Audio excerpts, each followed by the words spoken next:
مشاهديني للتعليم العالي، مرحبا بحضراتكم وحلقه جديده من برنامجكم مصر. النهارده حديثنا عن مفهوم مهم جدا، يعني ايه رئيس. معانا ومع حضراتكم النهارده المستشار مجدي ياسين رئيس الجمعيه المصريه لحقوق الانسان. برحب بحضرتك معانا. اهلا بحضرتك. كمان معانا دكتور جميل محمد المستشار المالي والكاتب والمحلل السياسي. مرحب بحضرتك معانا دكتور جميل.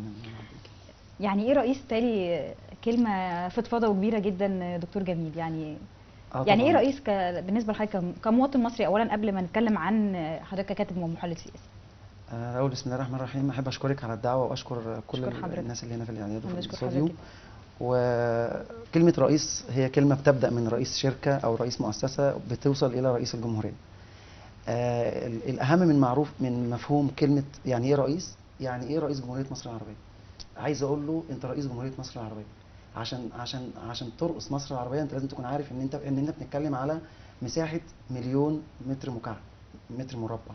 انت بتتكلم على 86 مليون مصري، بتتكلم تقريبا من 20 ل 25 مليون اسره. انت بتتكلم على بلد كبيره قوي، بلد عابره للقارات، بلد في موقع ممتاز. طبعا انت بتتكلم يعني لو كلمتك على مصر اكلمك على مصر الاهرامات ولا مصر، اكلمك على مصر الاهرامات ولا مصر السياسه ولا الاقتصاد، اكلمك على مصر المساحه ولا النيل ولا البحر، اكلمك على علاقتها بافريقيا ولا بالعالم العربي ولا بالعالم الغربي، اكلمك على البحر المتوسط ولا اكلمك على البحر الاحمر، اكلمك على الحضاره الفرعونيه ولا الحضاره المصريه ولا الحضاره اكلمك على ايه ولا ايه ولا ايه. هل انت مستوعب يعني؟ هل عارف يعني انت هتكون رئيس لايه؟ هو ده اهم ما في مفهوم الرئيس من وجهه نظري. صحيح، كلام مهم جدا دكتور جميل. والحقيقه نروح لحضرتك سياده المستشار، احنا عايزين نعرف منك بالنسبه لك كمواطن مصري يعني ايه رئيس؟ رئيس في مصر طبعا بالنسبه لنا شخص يستطيع ان هو يؤم مصر للامام، بحيث ان هو يقدر يغير يا مصر. رب ان شاء الله. تكون طموحاته اعلى من طموحات كل الشعب المصري، بحيث ان هو يقدر يحقق طموحات كل مواطن مصري من اول اقل مواطن لغايه اعلى مواطن. شخص يقدر يحقق العداله الاجتماعيه الحقيقيه اللي مفتقدها مصر بقالها تاريخ. شخص يقدر يخلي مصر قبل الدول كلها، شخص يقدر يرجع لمصر مكانتها على مستوى العالم، شخص يقدر يحقق حلم مصر انها تغير العالم كله وتخلي العالم يمشي وراها. بدل ما احنا لغايه دلوقتي نعتبر في ازيال الامم. مصر ما اتخلقتش عشان كده، مصر اتخلقت من البدايه عشان تكون قدوه للعالم. صحيح. بدليل حضاراتنا كلها. صحيح. حضاراتنا كلها هي مصدر الحضارات، فلازم أن ترجع لها المكانه دي على ايد الرئيس ده بالفريق اللي هيكونه. ولازم يكون فريقه مش الحكومه بس، فريقه هو الشعب كله. طبعا. طيب الحقيقه عايزين نعرف بقى من حضراتكم اولا دكتور جميل، حضرتك مستشار مالي وكاتب ومحلل سياسي، تحلل الوضع الاقتصادي في مصر ازاي؟ وهل الوضع الاقتصادي اللي احنا فيه دلوقتي يعني ينبئ عن الخروج منه، ولا اذا حصل حاجات معينه ولا لا؟ طبعا لا شك ان الواقع الاقتصادي المصري يتاثر بالمراحل او بتاريخ كبير قوي، تاريخ على مدار سنين طويله قوي حصل فيها الحقيقه خبطات موجعه جدا للاقتصاد المصري في السياسه. الاقتصاد المصري الحقيقه بيرتجل، وده واقع احنا لازم نعيه، ويجب ان احنا نشرك كل الناس فيه، وكلنا لازم نشارك في حل هذه المشكله.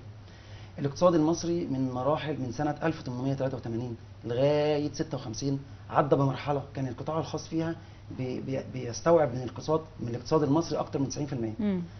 دخلنا بعد كده على الخصخصه والتاميم واشتغلنا بفكر اشتراكي بحت من سنه 56، واممنا كل القناه واممنا كل الشركات الفرنسيه والبريطانيه، وخدنا كل املاكها واشتغلنا، وكان القطاع الحكومي هو اللي بيتولى مسؤوليه الاقتصاد في مصر، لدرجه انه وصل مساهمه القطاع الحكومي في الاقتصاد المصري لاكثر من 90%. يعني اتقلبت الايه. بعد كده بدانا مشينا كده لغايه سنه 74 لما عملنا قانون ان يبدا القطاع الخاص يدخل تاني في الاقتصاد المصري. فعايز اقول لحضرتك ان الاقتصاد المصري اقتصاد معقد اكبر بكتير من ان يقعد اي رئيس يتكلم فيه بمنتهى البساطه في برنامج تلفزيوني ويحط حلول بسيطه وكأن احنا ما عندناش مشاكل، والمشاكل تتحل بجره قلم. لا، الاقتصاد المصري يا جماعه اقتصاد معقد جدا. احنا من احسن تاني اقتصاد بعد السعوديه تنوع. احنا اقتصادنا متنوع جدا، ودي ميزه مصر بتاخدها. احنا رقم 11. السعوديه ما عندهاش نيل وما عندهاش سياحه على فكره. مثلا احنا رقم 11 في الشرق الاوسط. بالزبط. احنا رقم 11 في الشرق الاوسط اقتصاد. احنا الثاني بعد جنوب افريقيا في الناتج المحلي. تمام، مع احترامنا للتصنيفات دي يا دكتور جميل، لكن هل شايف انه مصر المفترض تكون في يعني الحقيقه متوسط التصنيفات كده، ولا في مقدمه التصنيفات؟ لان عندها من الموارد الغير مستغله يعني الكثير جدا. يعني لو اتكلمت بس عن مورد واحد اللي هو السياحه اللي غير مستغله في مصر، منها السياحه الدينيه مثلا، السياحه العلاجيه، مش بس سياحه الاثار، لكن مثلا عندك سياحه ثقافيه، سياحه ندوات، سياحه مؤتمرات. كل الانواع دي اذا استغلت هتبقى شيء مختلف. عندك موارد في رمل سينا بس وفي معادن سينا غير مستغله، لو اتضخت في الاقتصاد المصري تبقى حاجه تانية خالص. طيب انت اتكلمتي في موضوعين مهمين جدا، تعالي نتكلم على السياحه. السياحه في مصر في ال3 شهور الاولانيين عملوا يعني عملنا تقريبا 1.4 مليار دولار، وده رقم بيقل 43%. اي 3 شهور 3 شهور الاولانيين في السنه، يعني السنه دي في 2014 3 شهور الاولى من 2014 عملنا 1.4 مليار دولار، وده رقم قليل جدا، بيقل كتير عن السنه اللي فاتت. عايز اقول لك وصل ل 43%. فادي موضوع السياحه احنا لازم نشتغل عليه، ومفيش شك ان احنا عندنا ازمه كبيره. انت كده وانت عندك كارثه في السياحه، حضرتك اشتغلت ب1 مليار دولار. 1.4 كنت في فتره الرئيس المعزول مرسي كنت بتطمح انك تاخد من صندوق النقد الدولي 3.8 مليار دولار، فانت بتتكلم على مليار دولار في عز الازمه وفي عز ما الدنيا بايظه تماما، دخل لك مليار. طبعا. تعالي نشوف الاقتصاد المصري اللي حضرتك بتقولي احنا عندنا ثروات كتيره جدا. تعالي نقول الثروات الغير مستغله، احنا عندنا ايه؟ احنا عندنا قطاع التعدين مثلا، احنا عندنا انت عندك قانون كارثي تم اصداره سنه 74، ده قانون بتاع المحاجر، بتاع المحاجر واستخراج البترول. ده حضرتك عارف الناس بيه يا دكتور جميل. بالظبط كارثي، وده قانون لازم نشتغل عليه. 64 سنه 64 القانون دوت بيسمح لك انك تبيعي كل الخامات بتاعتك، تخرجيها وتديها للناس كده ماده خام مقابل. يعني هكلمك مثلا كماده خام كمان، دي كارثه كماده خام. انا هكلمك على صناعه الاسمنت وتستوردها بعد كده بعمله صعبه، مواد منتجه. انت طن الاسمنت بيحتاج لطن ونص خامات. الطن ونص الخامات دوت القانون ده بيسمح انك تدي للمستثمرين الخامات ديت تقريبا بدون مقابل. تاني يا دكتور جميل، عشان برضو توضح حضرتك للساده المشاهدين النقطه دي نقطه مهمه جدا، ولانه طبعا انت بتتكلم على الاسمنت ده اللي هو اصلا طول النهار في ارتفاع في اسعاره، والحديد برضو في ارتفاع في اسعاره، لانه عندك قوانين اهي يعني فعلا هي اللي تسهل للمحتكر ان هو يحتكر، وتسهل للشخص اللي عايز يتاجر في هذا الموضوع يتاجر فيه بشكل كبير جدا. هو يحقق ارباح والمواطن المصري يطحن وما يلاقيش الحديد والاسمنت. بعد كده تلاقي يعني العقارات في مصر غاليه جدا، ما هو ده يعني بالتبعيه بيأثر بعد كده على يا فندم. انا كلمتك على قطاع المنتج. انا لو قلت لك القطاع الاقتصادي الغير رسمي، انا هكلمك مثلا على القطاع الاقتصادي الغير رسمي. القطاع الاقتصادي الغير رسمي في مصر، انت لو سجلتي انت عندك 92% مثلا قطاع العقارات، عندك 92% من العقارات في مصر مش مسجله، ده اقتصاد 92%. انت عارفه لو سجلنا ال 92% دول المسجلين وعرفنا حجم الترانزاكشن الاقتصاديه او حجم التدخل الاقتصادي فيها، احنا بنتكلم في 463 مليار دولار. 463 مليار دولار بس في قطاع صغير لو انت بس اشتغلتي وكان عندك الاراده السياسيه. خلينا متفقين ان احنا من غير اراده سياسيه مش هنوصل لشيء، وده اللي احنا عايزين نتكلم عليه ونرجع تاني يعني ايه رئيس. بس هنقف مع حضرتك دكتور جميل وسياده المستشار ونروح لتقرير سريع، وبعد التقرير نكمل كلامنا، انتظرونا.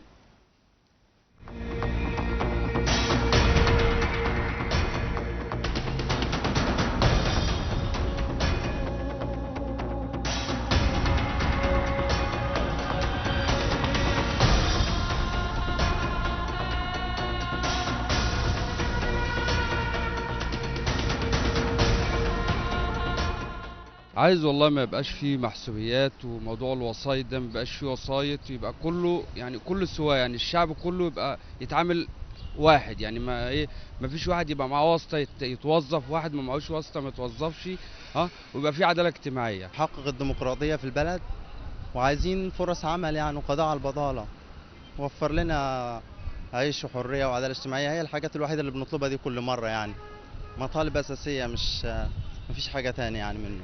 فرصة عمل وكله يعني عايز شغل، مفيش حد شغال ولا زي كده يعني. انا عايز رئيس يتقي الله في الشعب، ومؤسسة كمان ناس تعينه، البطانة بتاعته ما تكونش بطانة فاسدة، بطانة تكون بتعمل لصالح الوطن. انا عايز اول حاجة ان يجي يكون حاطط في دماغه ان من ساعة الثورة قامت مفيش حاجه اتحققت للشعب المصري، فبالتالي هو معروف ان اللي هيجي ده فيه مطالب كتير جدا للمصريين، فبالتالي ان هو المفروض اللي هيجي ده لازم يحقق المطالب دي. اول حاجه احنا عايزين الامن، ده اول حاجه. الامن ده هيخلينا، لو الامن اتظبط هيخلي الدنيا دي كلها بناء على الامن موجود ومنتشر ومكثف، هيخلي الدنيا تمشي كل حاجه، في المرور، في الصحه، في الشوارع، في السياحه، في كل حاجه. انت تروح شغلك مبسوط وترجع مبسوط وتبقاش خايف، البنت تخرج من بيتها ما تبقاش خايفه، ترجع ما تبقاش خايفه. ده الامن نمره واحد. تاني حاجه في حاجه هنا في بلدنا، في عندنا فقر كتير جدا، فقر جامد. في ناس غلابه، في ناس فقراء، في ناس تعبانين صحيا، في ناس مش لاقيه تشتغل، في الحرفيين. كل ده لازم رئيس الجمهوريه يبص لان ايه الحاجه دي، نسبه كبيره جدا. يعني عندك حوالي 60% من الشعب المصري، ده الكلام اللي انا بقوله له، انا واحد من ضمنهم، انا راجل حرفي، يوم ما اشتغل و10 ما بيشتغلش، وفي زي كده ملايين. فبالتالي ما يبصش للناس اللي هي بقى ايه، يعني الناس اللي مبسوطه دي اللي معاها فلوس ماشي، اوكي ماشي معاها فلوس، ممكن تحل مشاكلها بالفلوس، لكن انت بص هات من الفقير لفوق.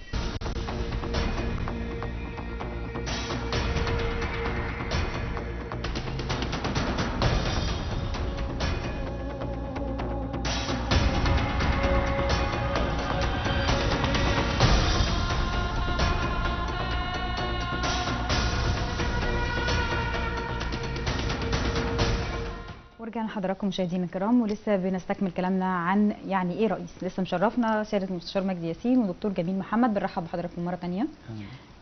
نبتدي مع حضرتك سياده المستشار، وشفت المطالب اللي بيقولها الشعب المصري، الشارع المصري مطالبه والله بسيطه جدا. مطالبه بسيطه جدا وحقه. لان طبعا اذا الرئيس اللي جاي ما عرفش ايه هم اكبر اعدائه، هو له عدوين رئيسيين، الفساد والوقت. لانه ما عندوش وقت، لازم يتخذ اجراءات سريعه جدا للقضاء على الفساد، لان حضرتك لو قضيتي على الفساد هتوفري فعلا مبالغ طائله. لو قدرتي تحققي العداله الاجتماعيه وتحققي الحد الادنى والحد الاقصى للاجور، هتحققي جزء من العداله الاجتماعيه، مش العداله الاجتماعيه كلها. العداله الاجتماعيه عشان تحققيها مش معناها انك انت تفقري الغني وتغني الفقير، لا، معناها انك انت تقدري تخلي الفقير يبقى غني وتخلي الغني غني زي ما هو، بس مش الغني بتاع الحكومه بتاع الحد الاقصى للاجور، لا، الحد الاقصى للاجور ده موظف بتاع ال10 رجال الاعمال اللي في ايديهم كل استثمارات البلد، راضي ان هو يكون موظف. لا، بص هقول لحضرتك حاجه، القطاع الخاص في نظري يعني يستحق ان هو يكبر، بس بمساعده طبعا يدعم، ما فيش مشكله، ومعاونه الحكومه. لازم يكون في رقابه من الحكومه على القطاع الخاص، بحيث ان القطاع الخاص ما يظلمش وما ياكلش حق الشعب، ما يتحولش لانه هو يبقى قطاع شرس. ده يوضحوا لنا يمكن دكتور جميل سياده المستشار، لان الجانب الاقتصادي في الموضوع الاستثمار ده طبعا حضرتك اعلم بقوانين الاستثمار، وازاي ممكن نشجع المستثمر سواء المصري او الاجنبي بدون ما يكون يعني في الحقيقه يعني مكتسبات كتيره جدا على سبيل الصناعه الوطنيه دي من ناحيه، وعلى سبيل برضو انه بياخد كل الدعم وكل المكاسب بتوصل للعامل الاخير او للصنع الاخير الموجود عنده، ما بيوصلوش حاجه. لكن اولا ليك تعليق دكتور جميل على التقرير؟ طبعا انا احب يعني اعلق على التقرير، قد ايه الناس البسيطه ديت، وقد ايه فعلا احنا محتاجين لفطريه الشعب المصري. هي لازم الرئيس القادم يشتغل على فطريه وذكاء الشعب المصري. اوعى تقول ان الشعب المصري جاهل او التعليم فيه، القصه مش قصه تعليم وعدم تعليم، القصه قصه ثقافه ووعي تقليدي ووعي في مجتمع بسيط. ما شاء الله. لو حضرتك اتكلمت، لو حضرتك شفت التقرير، وبص كلامه، التقرير كله بيتكلم على ايه؟ على اهداف الثوره المصريه. عيش، حريه، عداله اجتماعيه. احنا بيتكلم على الحرفيين، على الامن، بيتكلم على فرصه عمل، بيتكلم على عداله اجتماعيه. وقال حاجه جميله قوي الراجل الجميل البسيط اللي قال عايز رئيس يتقي الله، عايز رئيس يتقي ربنا فينا، عايز رئيس يتقي ربنا في البلد اللي خدها.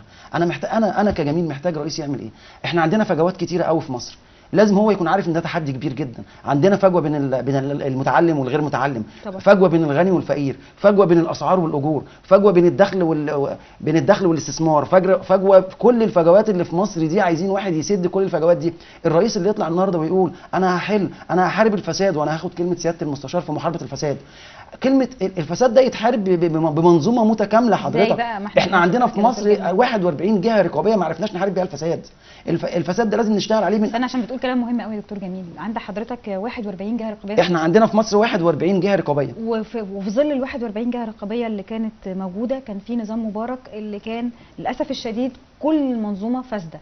هتلاقي حاجات كتيره جدا، يعني رجال اعمال 10 12 اسم مسيطرين على الصناعه في مصر، 10 12 اسم مسيطرين على التجاره، اسم واحد مسيطر على الحديد. يعني حاجات الطرق الاراضي الصحراويه اللي اتخذت واتعملت منتجعات بملاليم او تكاد يكون ما حدش دفع فيها حاجه وتتباع بعد كده كمنتجعات بملايين الجنيهات.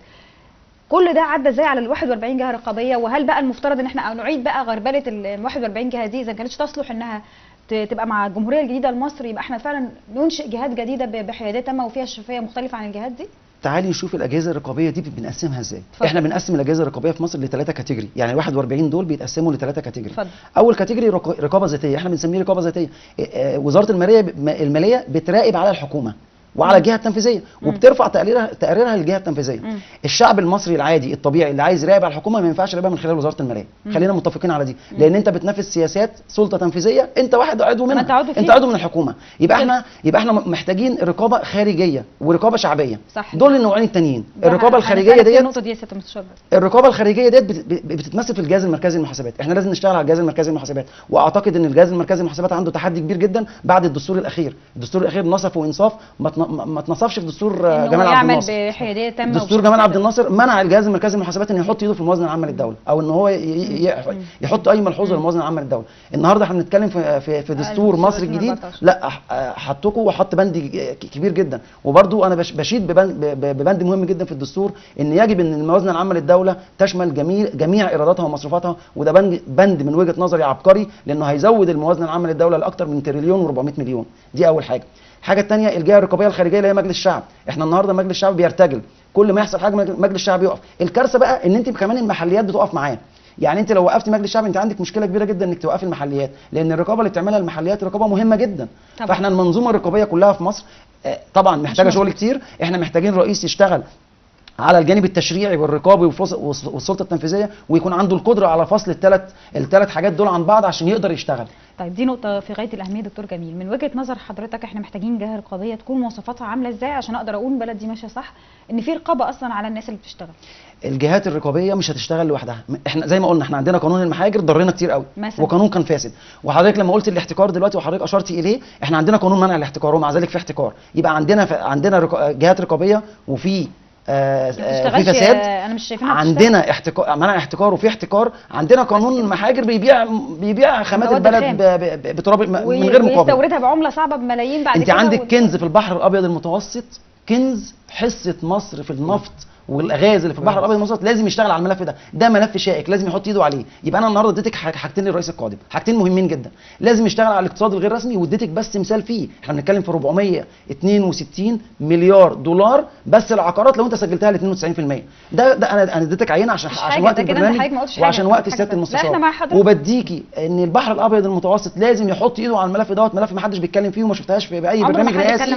حصه مصر في البحر الابيض المتوسط لازم الرئيس القادم يشتغل عليها. لازم الرئيس القادم يشتغل عليها. ده نقطة مهمة جدا وبرضه عايزين نتكلم فيها أكتر دكتور جميل، لكن هنروح لحضرتك سيادة المستشار. ودكتور جميل أشار لنقطة في غاية الأهمية عن الرقابة على المؤسسات، وإنه في يعني جهات كثيرة جدا مفترض فيها إنها تراقب، لكن إحنا بقى عايزين نعرف الجمعية المصرية لحقوق الإنسان. هل نقدر نقول ان الجمعيات الاهليه او اللي عملت في مجالات حقوق الانسان والجمعيات اللي ممكن تكون موجوده في مصر بتحاول انها توصل للانسان المصري حقوقه، تشتغل على ملف الرقابه ده وتحاول انها تكون بقى فعلا بشكل جديد تقدم نفسها للمجتمعات؟ لانه حضرتك تعلم ان الصوره يعني اهتزت شويه في الفتره الاخيره بالنسبه للجمعيات العامله في حقوق الانسان. مش لكل الجمعيات. احنا بنقول يعني اختلت شويه. احنا عايزين نقول ان الجمعيات اللي هي المموله من الخارج بتشتغل لاهداف خارجيه، لكن طبعا الجمعيات اللي هي بتقوم على الجهود الذاتيه في مصر وعلى اهداف تخص الشعب المصري، دي جمعيات بتكون اهدافها نبيله واهدافها لصالح المصريين. عرفنا حضرتك الجمعيه المصريه كده لحقوق الانسان؟ طبعا احنا بنحاول نحقق لكل انسان يعني ايه حق الانسان وازاي ياخده وازاي نقدر ان احنا نديله حقه. ومن ضمن مهمنا طبعا الرقابه على الانتخابات والرقابه على جميع الانتخابات، اذا كان استفتاء او اذا كان انتخابات رئاسيه او اذا كان انتخابات مجلس الشعب، توعيه المواطن ايه هو حقوقه وازاي يمارس دوت وازاي ما يتضمش حقه وهو بيمارسه. طبعا عن طريق ان احنا بنقول له القوانين بتقول كذا وتوزيع منشورات، وطبعا توعيه المواطن في التعامل مع الجهاز الشرطي وايه حقه تجاهه وايه حق الشرطه قصاده برضك عشان يعرف يتعامل معاها. كل الحاجات دي من ضمن المهام اللي بتقوم بيها الجمعيه. طيب. غير طبعا مساعده في حل جميع المشاكل على جميع المستويات. تمام. بس تقبل المجتمع المصري الحقيقه يا سياده المستشار، بس خلينا نقول برضو في الفتره الاخيره اللي الجمعيات العامله في حقوق الانسان قل شويه. لا بالعكس، الجمعيات اللي شغاله امتى؟ ما انا بقول لحضرتك قل شويه مش كل الناس. لكن احنا عايزين نقول انه الناس دي بتحاول، يعني كتير منهم بيحاولوا يشتغلوا زي ما حضرتك قلت دلوقتي لحقوق الانسان المصري او المواطن المصري. مثلا حضرتك اتكلمت دلوقتي عن انكم هتوعوا الناس بضروره الانتخابات وضروره التصويت، وان هم يعرفوا ايه اللي ليهم عند الشرطه وايه اللي الشرطه ليها عندهم.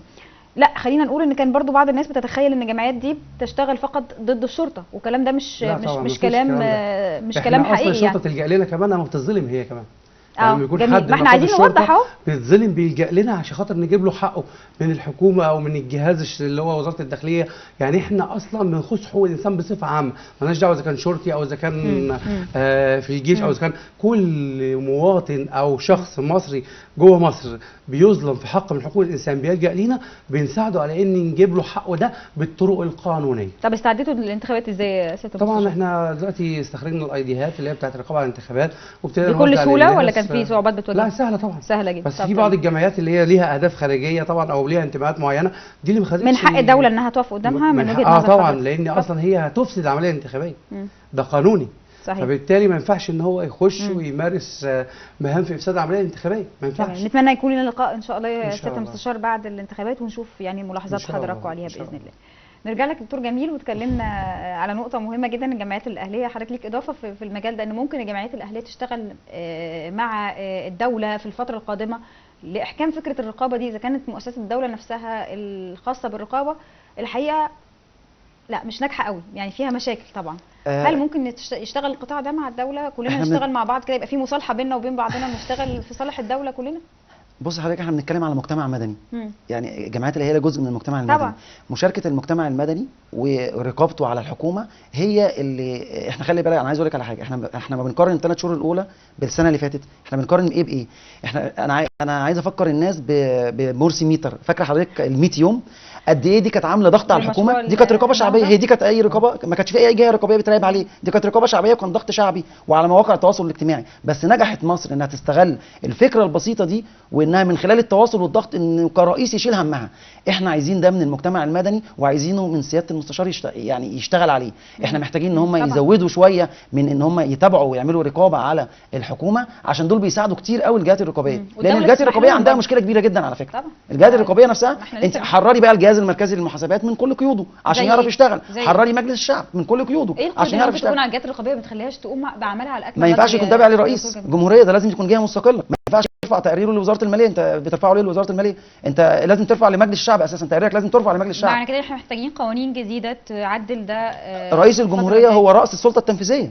مجلس الشعب بقى المفروض ان هو يشتغل، المفروض انه يشتغل، ولازم نحط اليات لكيفيه وقفه. حتى لو في خلل في حته تاني، ما ينفعش ده يمتد لمجلس الشعب والمحليات. احنا عندنا مشكله في الحته دي، عندنا مشكله في ان احنا ازاي نحافظ على استقلاليه الجهات الرقابيه في مصر. دي من اكبر التحديات في مصر. هو الدستور الجديد اداهم استقلاليه طبعا.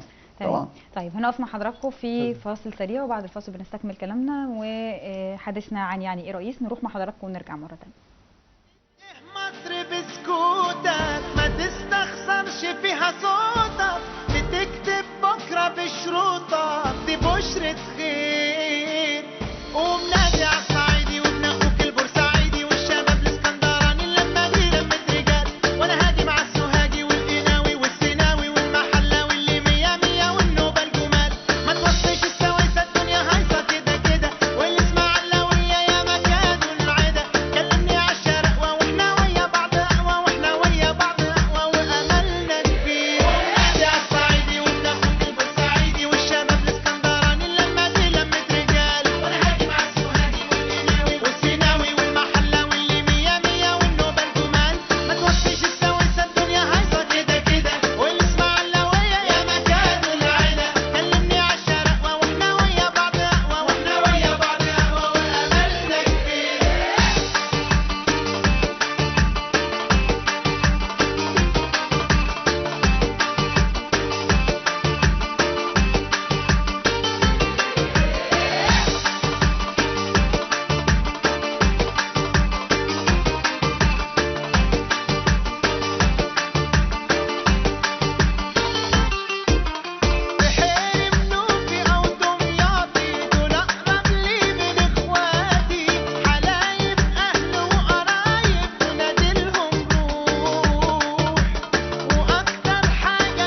حضراتكم مشاهدينا الكرام، ولسه بنستكمل حديثنا عن يعني ايه رئيس. برحب بحضراتكم مره ثانيه دكتور جميل وسياده المستشار مجدي. الحقيقه بس اغنيه مبدعه ما ينفعش نعديها كده. دكتور جميل ايه رايك فيها وسياده المستشار؟ شيء رائع للحث على المشاركه وان ننزل كلنا مع بعض وان قوتنا في لمتنا مع بعض، يعني شيء رائع الحقيقه. طبعا يعني اجمل ما في الاغنيه البساطه، يعني بصراحه يعني بصراحه انا جدا. بحييكم على التقرير وعلى الاغنيه وعلى الاختيار، ربنا لانها يكرمك. بتنقل قد ايه البساطه والشعب المصري. احنا شعب والله شعب يعني انا عايز انتهز الفرصه بس واحيي كل المصريين في الخارج. احنا عندنا 8.5 مليون مصري في الخارج. انا حابب ابعت لهم كل شهاده تقدير صحيح. وشكر صحيح. على اللي شفناه الثلاث اربع ايام اللي شيء فاتوا دول. مشرف والله، مدوا لهم التصويت كمان يوم. ايه مدى احساس بالمسؤوليه، ايه مدى الوطنيه دي، وايه مدى الاحساس ناحيه البلد بالمسؤوليه. ازاي الرئيس القادم يقدر يستغل المصريين في الخارج، ازاي يقدر يشتغل عليهم. صحيح. وتوضح بس ثورة. فكره كمان مهمه قوي، انه اللي احنا عايشينه الحمد لله هو ثوره مصريه سليمه 100%، وانه الناس نزلت تصوت. لو الناس مش مقتنعه ان دي ثوره مصريه صميمه 100% ما كانتش نزلت تصوت، واللي بالذات اللي في الخارج كمان مش اللي في الداخل لسه. في نقطه لازم ناخد بالنا منها كلنا، اتفضل. ان خلاص ما بقاش في مصري هيسكت بعد كده. دلوقتي المصريين بيشاركوا وبيعملوا اللي عليهم للاخر. صحيح. عشان اللي يجي لازم ينجح، لان لو ما نجحش كل اللي نزلوا دول هيبقى اديهم كمان مره نازلين ضده برضك. لازم يخلي باله من النقطه دي ويخليها قدامه قبل اي نقطه، ان المصريين مش هيسكتوا خلاص. ما فيش حاجه اسمها تخاف عليهم. المصري زي ما يكون مارد وخرج بره الامم بتاعه، ما ينفعش ان هو يسكت بعد كده. فدي اكبر رقابه موجوده واهم من الرقابه بتاعت الحكومه واهم من اي رقابه. هي دي اللي كانت فعلا زي ما قال زميلي دكتور جميل، ان فعلا ال 100 يوم الشعب كان مستنيهم بفارغ الصبر عشان يشوفوا هينجح ولا هيفشل، وبعد كده ابتدى الفشل ورا الفشل. فبالتالي الرئيس اللي جاي من اول يوم هم مستنينه برضه، من اول ساعه ومن اول دقيقه، لان الشعب خلاص اقتنع ان هو ما عندوش وقت يضيعه. الشعب دلوقتي مش عايز عجله انتاج، الشعب عايز صاروخ انتاج، عايز العجله دي خلاص كانت فتره وراحت ما عادش سرعه، وعايز ان هو يشتغل. يعني الشعب كله بيقول لك عايز اشتغل، عايز احقق عداله اجتماعيه، عايز اعيش. فبالتالي الشعب ما نزل كان نازل عشان الامل وعشان يعيش، مش نازل عشان خاطر يجي له رئيس تاني يقول له هننام تاني وهنرجع لنظام حسني مبارك والانظمه القديمه. ما ينفع، كل ده مش هينفع. تمام. فيخلي باله من الكلام ده كله. تمام. طيب دكتور جميل، الحقيقه لفت نظرنا كل المصريين في الاغنيه الحديث عن الحلايب وعن النوبه الجمال. يعني بتهيألي من الملفات المهمه جدا لرئيس الجمهوريه القادم الحديث عن النوبه والحديث عن النوبه الجمال. واحنا سمعنا مؤخرا عن اجراءات عاجله لتطوير حلايب وشلاتين. تقريبا كانوا مخصص لهم 35 مليون تقريبا كاجراء عاجل كمان لتطويرها. محطه اذاعه تقويه لمحطه ارسال. لا وفي مشروعات كتير. عمرنا ما كنا بنشوف انه حد بيتكلم ولا بيروح اصلا. المسؤولين ما كانوش بيوصلوا حلايب وشلاتين.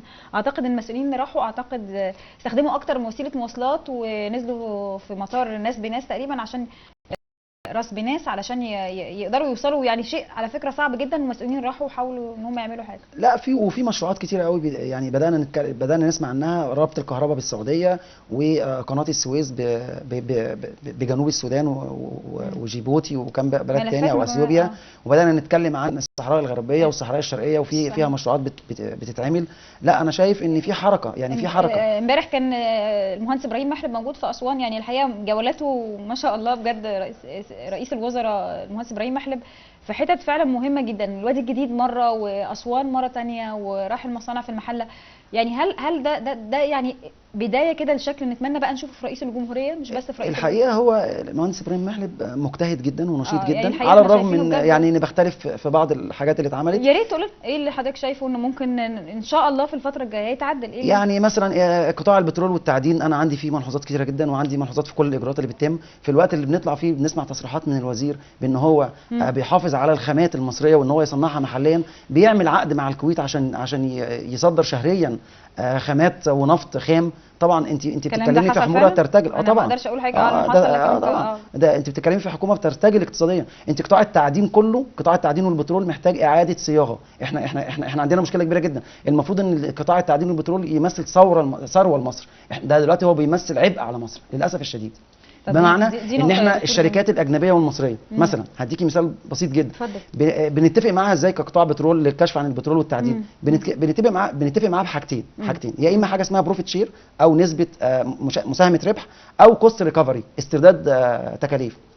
فطبعا انت دي في ظاهرها الكلام حلو قوي، وهم بيفتخروا قوي ان احنا عملنا، ان مصر عملت معاهم بروفيت شير بمبلغ كذا، لكن الحق والواقع اكتر من كده بكتير. لان انت بتتكلمي لو انت بروفيت شير، لو هو عمل ايراد ب 100 بيسجل لك 99، فبيوزع عليكي دولار انت وهو بتتقاسميهم، وده طبعا ده خادع. يبقى البروفيت شير الاتفاق اللي بيننا وبين الشركات ديت ده اتفاق خادع. ولو احنا عملنا كوست ريكفري، هم اللي بيعملوا الكوست بتاعتهم، مفيش اي رقابه عليهم، وقطاع التعدين والبترول متجمد تماما في رقابه حقيقيه على الناس ديت. دي ادي حضرتك ازمه ثانيه. الشكل، ما احنا عشان نعرض الشكل ده يا دكتور جميل مهم قوي نقول الشكل الصح المفروض يبقى ايه. ممكن احنا ما نكونش يعني مستوعبينه، او الساده المشاهدين مش مستوعبين ايه الشكل الصح المفروض يتعمل في هذا القطاع. بص حضرتك، احنا عندنا شغل في القطاع ده كبير جدا، شغل تشريعي وشغل قانوني وشغل في اعاده صياغه قوانين الاستثمار. لازم نعيد صياغه قوانين الاستثمار والعقود اللي نعملها مصر. لازم نشوف ثروات مصر ديت عشان تطلع، دي شروط كتيره قوي عشان نطلع ماده خام بره مصر. فهو ده، هي دي من ضمن الملحوظات اللي كانت على بعض تصرفات افراد الحكومه، لكن طبعا لا يؤثر تماما ان الباشمهندس ابراهيم محلب حد محسسنا بحركه على الاقل، ودي حاجه مهمه جدا. ومش محسسني ان هو رئيس مؤقت، ومش مش محسسني ان هو جاي رئيس وزراء مؤقت وهيمشي. لا، انا حاسس ان هو بيكمل. احنا بنتكلم على خطط ل 2015. احنا عنده يعني انا عايز ارجع لموضوع الرئيس طبعا عنده تحديات كبيره جدا. مبدئيا لازم يشتغل على الفجوات الكبيره قوي اللي في مصر اللي احنا قلنا عليها. لازم يشتغل على الاقتصاد المصري. احنا بنتكلم في اقتصاد حجم الدين الداخلي والخارجي 100% من الناتج المحلي. احنا بنتكلم في كارثه. احنا بنتكلم في احتياطي نقدي 17 مليار دولار. ودايما على فكره يعني عندنا مشكله في المعلومه، دايما ما بيكملوناش المعلومه. كل اللي بيطلع يقول لك الاحتياطي النقدي 17.4 مثلا مليار دولار، ما بيقولش بيغطي وارداتنا بكام يوم او كام اسبوع، لان هي دي اهم معلومه. مش مهم هو ده المقياس الحقيقي، مش مهم الرقم. فدايما تلاقي تصريحات المسؤولين، انا عندي برضو مشكله كبيره في الحته ديت، بيديكي دايما ربع الصوره، ونقعد احنا نتكلم على ربع الصوره وثلاث ارباع الصوره احنا مش عارفينها. دي بقى نقطه يا دكتور جميل هي تطلبها من رئيس الجمهوريه القادم. قواعد البيانات في كل حاجه مفقوده في مصر. يعني انه يعني مثلا بجد مالكش قاعده بيانات انت وارداتك كام، صادراتك كام، مالكش قاعده بيانات انت منتجاتك الزراعيه دي كافياك ولا لا، محتاج ايه، مين بيصدر مواد خام، مين سايب المواد المصنعه. كل الكلام ده صح؟ انا هقول لك حاجه كويسه جدا. انت مش كده وبس، ده انت اللي مسجل عندك كارثي. يعني ما بالك لو ما سجلتيش، يعني ما بالك اللي ما تسجلش. يعني لما اقول لك ان مصر بتفقد في اليوم الواحد 90 فدان اراضي زراعيه. في اليوم الواحد. لما اقول لك ان احنا الاراضي الزراعيه استصلاحها قل 43% عن السنه اللي فاتت. لما اقول لك ان احنا بتتكلم الحكومه على انها عندها مليون فدان جاهزين للاستثمار الزراعي. الرئيس القادم هينفذ اللي انا بقوله ده كله وهيكمل على الحكومه، ولا هيجر خط ويبدا من جديد؟ دي كارثه، دي مهمه جدا. لازم كل اللي جاي يشتغل وزن دستور وسياسه وقانون. بس قول لي قانون احترمه، ما تقوليش قانون محاجر بيبيع ثروات مصر نحترم القانون مؤقتا، بس لغايه ما يجي حد يشتغل على القوانين. انت عندك الذهب برضه نفس الفكره اعتقد، برضه في شركات. ما هي مناجم الذهب، ما هو المحاجر والذهب. والذهب معاها صح، واخده نفس الفكره، والذهب مصر كله بره ويطلع لك بعد كده المواد. يعني الحقيقه نتمنى بجد الملفات دي تتفتح وبقوه الفتره الجايه ان شاء الله. نرجع لحضرتك سياده المستشار، والاصوات بقى ان شاء الله الفتره الجايه مهمه جدا. احنا عايزين نعرف اهميه صوت المواطن المصري لرئيس الجمهوريه اللي هيختاره هتكون ايه المره دي بالذات غير اي مره ثانيه؟ المره دي بتحدد مصير مصر. فزي ما تقول كده، حتى لو مش مقتنع انزل ادي صوتك للي انت حاسس ان هو هيغير مصر ويحقق احلامك، لان احلام المواطن او تجمع احلام المواطن هي حلم مصر. صحيح. اهم من اي شيء، لكن اللي مش هيحقق احلامك ما تختاروش. فده اللي احنا محتاجينه. انت كمواطن كده مع نفسك واقعدي مع نفسك وشوفي لازم يفكر في ده هيفيد مصر بايه او هيفيدني كشخص بايه واسرتي، لان تجمع الفايده بتاعت المواطنين هي مصلحه مصر. ده اللي احنا محتاجينه في اللي جاي، وعلى اساس ده اختار، عشان اما تختاره وتديله الفرصه ويرجع ما يحققش احلامك، ساعتها انت برضك اللي هتشيله. صحيح يا سياده المستشار. نقف مع حضرتك مع دكتور جميل في تقرير سريع، وبعد التقرير نكمل كلامنا، انتظرونا.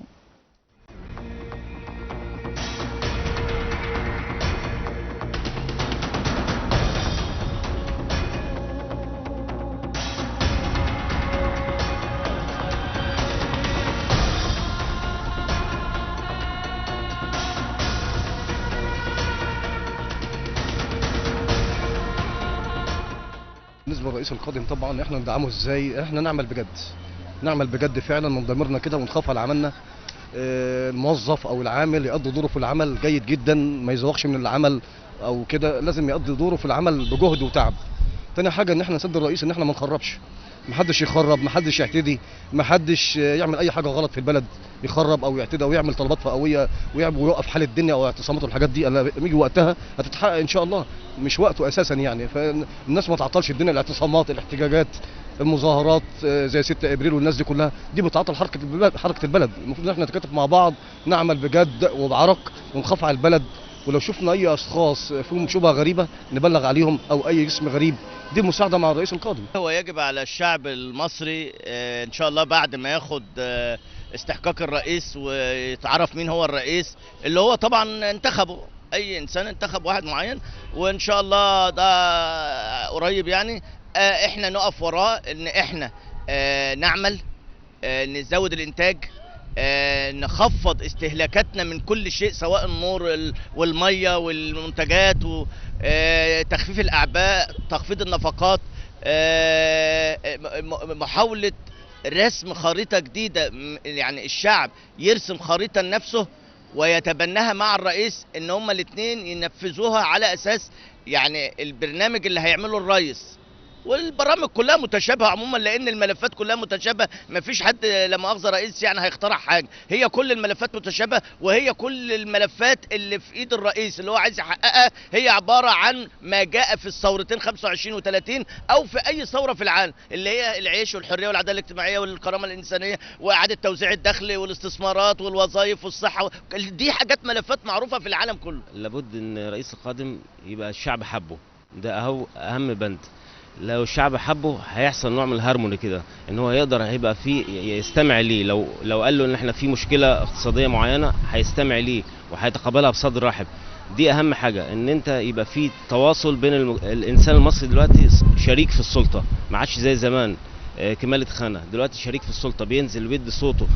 عشان انت تحافظ على المشاركة في السلطة لابد ان انت تقدم كل السعي وكل التعاون مع الرئيس القادم بأي صور من الصور، لان المرحلة جاية محتاجة تضافر ومحتاجة تعاون كل الجهات. محدش هيقدر يشتغل لوحده، الرئيس لوحده مش هيقدر يشتغل، ده عبارة عن فرد فقط في داخل منظومة كبيرة جدا. يبقى لازم كل واحد داخل المنظومة دي يقوم بعمله على أكمل وجه على أساس تتحقق كمالة هذه المنظومة.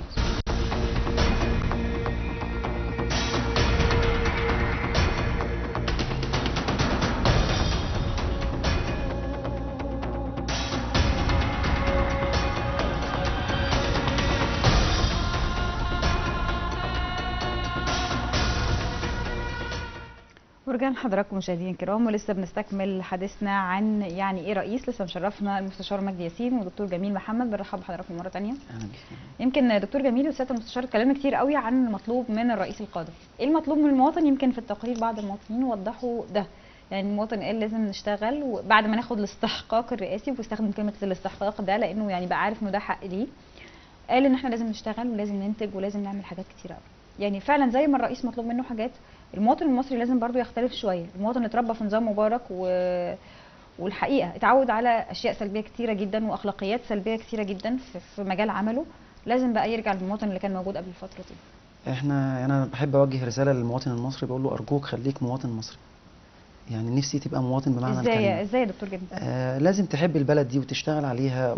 البلد فيها حاجات سلبيه مش مختلفين معاك. انت عندك مشكله ماديه مش مختلفين معاك. احنا عندنا 3.5 مليون عاطل عايزين نشتغل عليهم.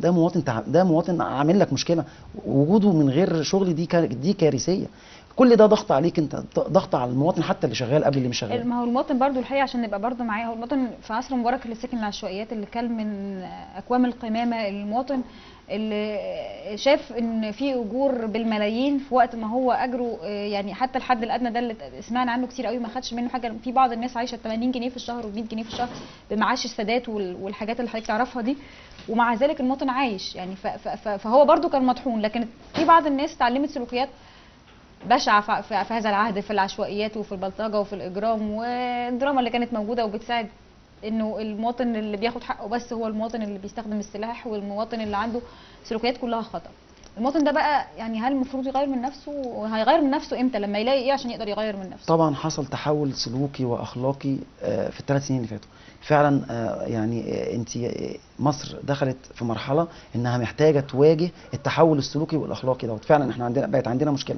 بس صدقوني المصريين ابسط، يعني امور المصريين ابسط من كده بكتير. كل ده لو في زي ما قلنا المجتمع المدني والشعب عليه ان هو يبدا يعمل الضغط على الحكومه ويبدا يراقب حاجته. يا جماعه الدستور ده بتاعكم، والبلد دي بلدكم، والرئيس ده بيشتغل عندكم، والحكومه دي بتشتغل عندكم.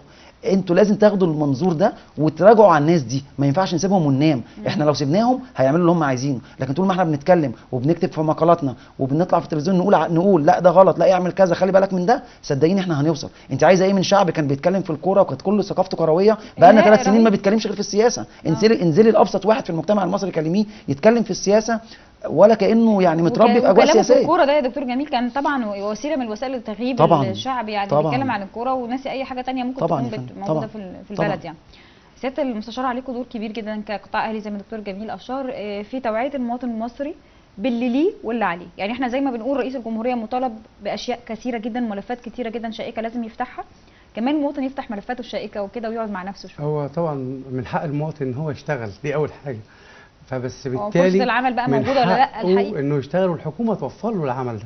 فبالتالي المواطن انا بتمنى ان هو ما يلاقي فرصه شغل كويسه وبتجيب اجر له كويس، ما يجيش يطالب بقى بالاجازه والراحه والكلام الفاضي اللي احنا كلنا اول ما اروح اشتغل طب المرتب كام؟ طب الاجازه امتى؟ طب الراحه امتى؟ دول ال3 اشياء اللي بيهموا العامل المصري اللي مضيعين مصر.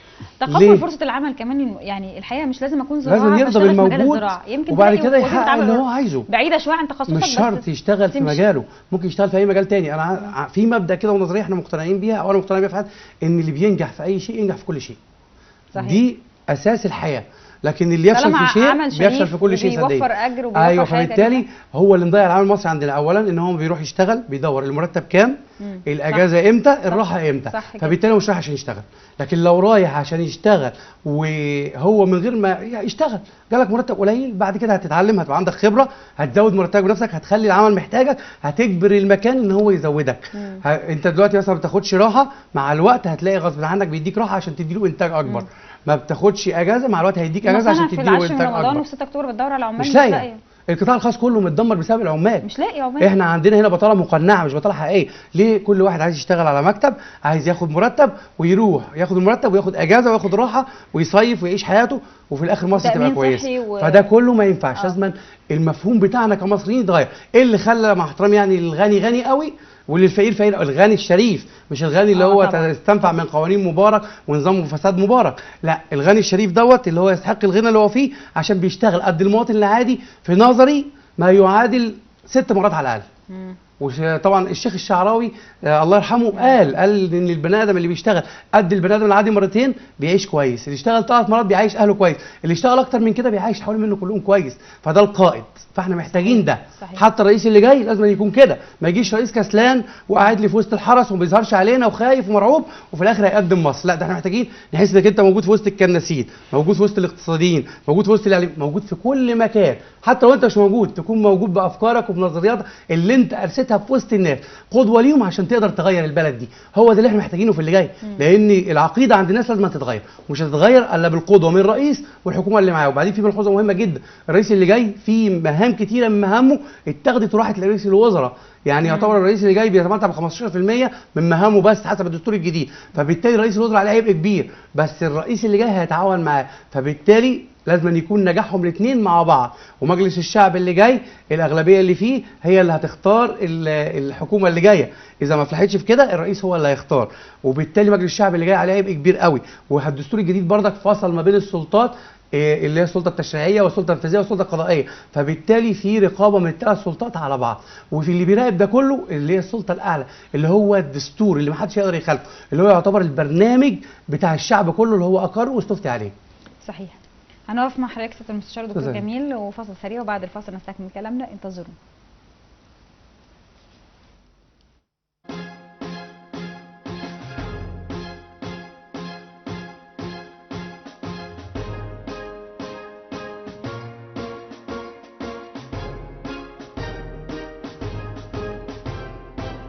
انزل وشارك في اللي جاي، قول كلمتك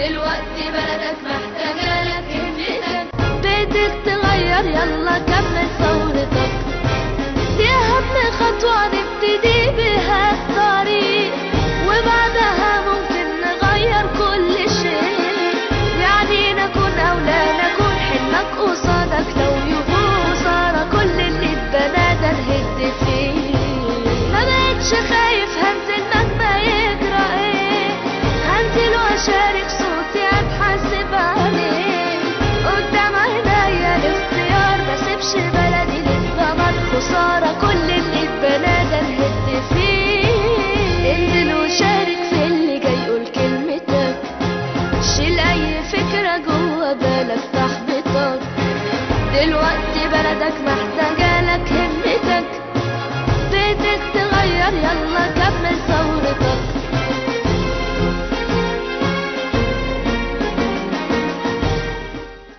ورجعنا لحضراتكم مشاهدينا الكرام، ولسه بنستكمل كلامنا عن يعني ايه رئيس، ومشرفنا المستشار مجدي ياسين والدكتور جميل محمد. رجعنا لحضراتكم مره ثانيه برضه نفس الفكره، انزل وشارك، يعني مهم المشاركه جدا. الدكتور جميل الحقيقه يمكن كلامنا ده كله ما ينفعش ان احنا نتكلم عليه ويعني ايه رئيس وانت عايز منه ايه غير لما اصلا تنزل وتدي بصوتك. ده دليل ان الشعب المصري قرر دايما، يعني دائما وابدا، انه يبص لقدام، انه يتكلم في المستقبل. الشعب المصري ما بيبصش وراه، اللي وراه والاحداث اللي حصلت اللي فاتت على المجتمع المصري مش هينساها، لكن هو باصص لقدام، مش هيفضل طول عمره باصص ورا. وده اللي بياخد ده اللي بياخدنا ليه ناس تانية. احنا عايزين نبص لقدام، احنا عايزين بكره هنعمل ايه، بس برضه نخلي بالنا من ان في ناس متعلقه في رقبتنا عن الماضي، دول هنفكر فيهم وهنتكلم عنهم، بس في المقابل احنا لازم الاول نرتب اوراقنا، لازم نحط سلطه تنفيذيه وسلطه تشريعيه ونحط رئيس ونحط قوانين ونبدا نشتغل عشان نبدا نرتب اوراقنا، عشان كل واحد ليه حق ياخده، ايا كان هياخده من مين، وايا كان مين اللي خاطئ ومين اللي اخطا ومين اللي ما اخطاش، كل ده احنا هنشتغل عليه، بس الاول نرتب اوراقنا، لازم نرتب اوراقنا قبل ما نبدا الجيم. احنا فعلا لسه ما بدأناش، سياده المستشار قال احنا لسه ما بدأناش، فعلا احنا لسه ما بدأناش، احنا لغايه دلوقتي بنحاول نرتب اوراقنا ونوافق اوضاعنا. تمام.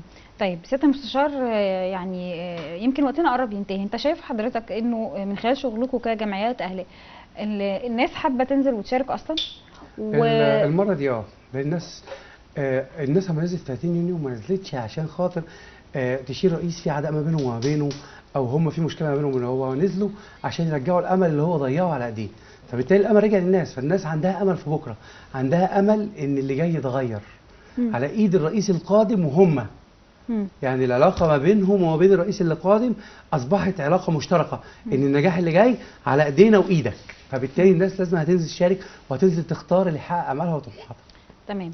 امتى تقول انك كان اختيارك صح يا دكتور جميل بالنسبه لرئيس الجمهوريه؟ لو شفت منه ايه؟ اختياري صح لما يقفل كل الفجوات اللي اشتغلنا عليها، يحط ايده على الفساد ويشتغل عليه فعلا بجد، مش كلام، مش هنقضي على الفساد اكبر بكتير، احنا لازم نشتغل عليه مجتمعيا. نحن نحارب الفساد ونحن نقف بيد من حديد امام الفساد والفاسدين والمفسدين، الكلام ده ما عادش ينفع. انه انا محتاج باختصار شديد كده، انا محتاج تحسين في كل المجالات، انا راجل واقعي، انا مش عايز منك طفره في كل المجالات لانك مش هتقدر، انا عايز الرئيس القادم يحسن في كل المجالات، حسن لي الصحه، حسن لي التعليم. لما تقول لي مثلا ان انت في شهر واحد 12 مليون جنيه انت عالجت مصريين في الخارج، او العلاج على نفقه الدوله في الخارج، وعندي ازمه في الصحه، لما تقول لي ان انت عندي، يعني لما تقول لي انك عمال تصرف وتقترض، احنا حجم الدين طبعا انا اشرت اليه، احنا 100% من الناتج المحلي، احنا بنتكلم في رقم كبير جدا، ومع ذلك وزاره الماليه عماله تتداين اكتر، يعني واخده 5 مليون جنيه من البنوك، وبتتكلم النهارده على 3 سندات في 2015، بتتكلم في 3 سندات ب 16 مليون يعني رقم كبير جدا، او 12 مليون. البنوك كلها جايه لك عشان تديكي فلوس وانت هتاخدي، احنا بنتكلم في حجم دين اصبح كارثي، اللي هيسد كل الفجوات اللي احنا قلنا عليها واشرنا عليها في الحلقه، ده هيكون رئيسي، اللي هيشتغل على الفقراء، اللي هيعمل عداله اجتماعيه حقيقيه، مش دعايه انتخابيه، انا هشتغل معاه، اللي هيعيش مع الفقراء وهينزل في ارض الواقع ويشتغل على الناس دي، احنا هنشتغل معاه. مش مسموح للرئيس القادم انه يتعدى او يتخطى احلام المصريين، مش مقبول ومحدش هيسمح له، والدنيا كلها هتنزل ضده لو عمل كده. صحيح يا دكتور جميل، معاك اكيد برضه. سياده المستشار، الحقيقه يمكن وقتنا قرب ينتهي، امتى تقول انه مصر ماشيه على المسار الصحيح؟ كمان هل 4 سنوات المفترض انها هتبقى هي فتره حكم الرئيس القادم، هي المفترض تشوف فيها كل التعديلات اللي في الدنيا، ولا المفترض تحط فيها يعني مسارات صحيحه، بس نقف على الطريق يعني عشان الناس برضو ما تبقاش طموحاتها اعلى بكتير قوي من اللي ممكن يحصل، بما انه الفساد كبير قوي، الملفات الشائكه كبيره جدا. ايه المفترض في ال4 سنين المواطن يبدا يحاكم بعدهم، يعني يشوف احنا ايه؟ دلوقتي في عصر المستحيل وتحقيقه. عشان كده طبعا انا عندي فكر خاص غير فكر زميلي الدكتور جميل. اتفضل. ان لازم الرئيس الجاي يحلم بالمستحيل طبعا، اللي هو فوق حلم الشعب، نفس فكر دكتور جميل عشان يقدر يحقق الممكن، لان لو حقق الممكن الشعب هيرضى. ايوه، فبالتالي دي نقطه مهمه. فبالتالي الممكن حاجه والمستحيل حاجه ثانيه. هو لازم يسعى المستحيل مش يسعى الممكن. أيوة، فبالتالي هيقدر يحقق الممكن بالنسبه له هيبقى سهل. الممكن ده بالنسبه لنا موجود يعني احنا عايزينه بمنتهى القوه، والا فكده مش هيرضيني. هيرضيني ان هو يقدر في خلال اول ثانيه، لان احنا مش هنحاسبه بس بال4 سنين. ثانيه؟ اول ثانيه ودقيقه او ساعه لازم يتحاسب على اساس ده، يكون له قرارات تقدر تغير الدنيا. انا عندي اللي يثبت ده. اول ثانيه قرارات. اللي يثبت ده الله يرحمه الزعيم الراحل جمال عبد الناصر، من اول ما جه ابتدى قرارات غيرت مصير مصر من ساعه ما جه، من اول ما اتخذ قرار الثوره وكان مع زمايله لغايه ما عمل التاميم، لغايه ما عمل المصانع، لغايه ما عمل، فبالتالي قدر يكسب المواطن الغلبان. احنا بالتالي محتاجين قرارات تقدر تخلي المواطن الغلبان يطلع يهتف باسمك في الشارع، تغير واقعه. تقدر تخلي كل واحد في مصر يشكرك. صحيح. هي دي العداله الاجتماعيه الحقيقيه، انك تقدر تقلل الفجوه ما بين تحت وفوق، تقدر تخلي الميه تمشي من فوق لتحت ومن تحت لفوق. ده اللي احنا محتاجينه. صحيح دكتور جميل. دكتور جميل، الحقيقه يمكن برضو وقتنا بينتهي. مطلوب في ال4 سنين انك تشوف طفره في كل حاجه، ولا يعني بدايات في حاجات وطفره في حاجات تانية؟ يعني الشكل ممكن يبقى عامل ازاي عشان المواطن يقدر يحكم ويقول لا فعلا انا اخترت صح؟ انا متفق مع الرئيس القادم ان هو المسؤوليه والتركه ثقيله، بس عايزين نحافظ على الاعباء اللي وصلنا لها. يعني لما اقول لك ان انت عندك 3.5 مليون عاطل، حافظ على دوت ما يبقوش 4 مليون، ونحافظ على الباقيين عشان نشتغل على 3، عشان نرجع على 3 مليون دول. نخرج من انا عايزك تحافظ على اللي احنا وصلنا له. لما اقول لك ان حجم الدين بقى كبير قوي، لازم نوقف نزيف الاستلاف، ولازم نشتغل على القطاع الضريبي بشكل اكتر من كده شويه. يعني لازم نشتغل على تحسينه. يعني مفهوم الجبايه من المجتمع دي خلاص بقى مفهوم بقى صعب جدا. هقول لك حاجه بشكل تاني يا دكتور جميل. انت ال4 سنين بعد ما يخلصوا لازم تلاقي انه مثلا الموازنه العامه اتظبطت، انه لا بقى في مخزون مالي كبير في مصر. ايه الحاجات اللي لازم بعد ال4 سنين ان شاء الله تكون موجوده في مصر فتقدر تقول ان الراجل ده عمل حاجه؟ احنا عندنا عيب هيكلي في الموازنه العامه للدوله. الموازنه العامه للدوله 80% منها بتروح لاجور ودعم، دي كارثيه. احنا بنتكلم في حاجات كارثيه. احنا بنتكلم في تركه محتاجه يتكاتف كل الناس. المشاركه المجتمعيه ايها الرئيس القادم، الشباب، اوعى تتجاهل حد، اوعى تتجاهل حد، اوعى تتجاهل الشباب، اوعى تتجاهل المشاركه المجتمعيه، اوعى تتجاهل المجتمع المدني، اوعى تتجاهل حد، لان انت محتاج لكل بني ادم يديك نصيحه ويديك راي. لازم نشتغل على الموازنه العامه للدوله، لازم نبطل بقى قصه الضرايب، ان كل ما الموازنه العامه للدوله يبقى عندنا فيها مشكله نروح ناخد ضريبه. احنا بنتكلم في ضريبه اغنياء 5%. الكلام دوت يا جماعه هيأثر كتير. هي الضريبه بتحصل كام حضرتك؟ بتحصل 149 مليون، 149 مليار، 96 منهم على ضرائب الدخل. انت النهارده بتعمل ضريبه على الاغنياء 5% عشان تاخد منها ايه؟ 2 3 مليار. طب انت لازم ما قلتليش، انت ما فكرتش معايا وما قلتليش ايه تاثير ال 2 مليار اللي هيدوا لك الغني على ال 96 مليار بتوعك. انت لازم تشتغل وتكون واقعي. صحيح. اشكرك جدا دكتور جميل محمد، المستشار المالي والكاتب والمحلل السياسي. بجد يعني استمتعنا بوجود حضرتك معانا، كمان استفدنا جدا من حضرتك سياده المستشار مجدي ياسين رئيس الجمعيه المصريه لحقوق الانسان. عليكم شغل كتير جدا الفتره الجايه، والناس برضه بتشتغل في الاقتصاد وفي التحليل السياسي عليكم شغل كتير قوي. ويمكن هناخد من كلمه المواطن المصري اللي كان معانا في تقرير اللي قال احنا عايزين رئيس بيتقي الله. فعلا لو وصلنا للمرحله دي باذن الله هنشوف مصر مختلفه. بنشكر حضراتكم جدا على وعد بلقاء جديد وحلقه جديده من مصر.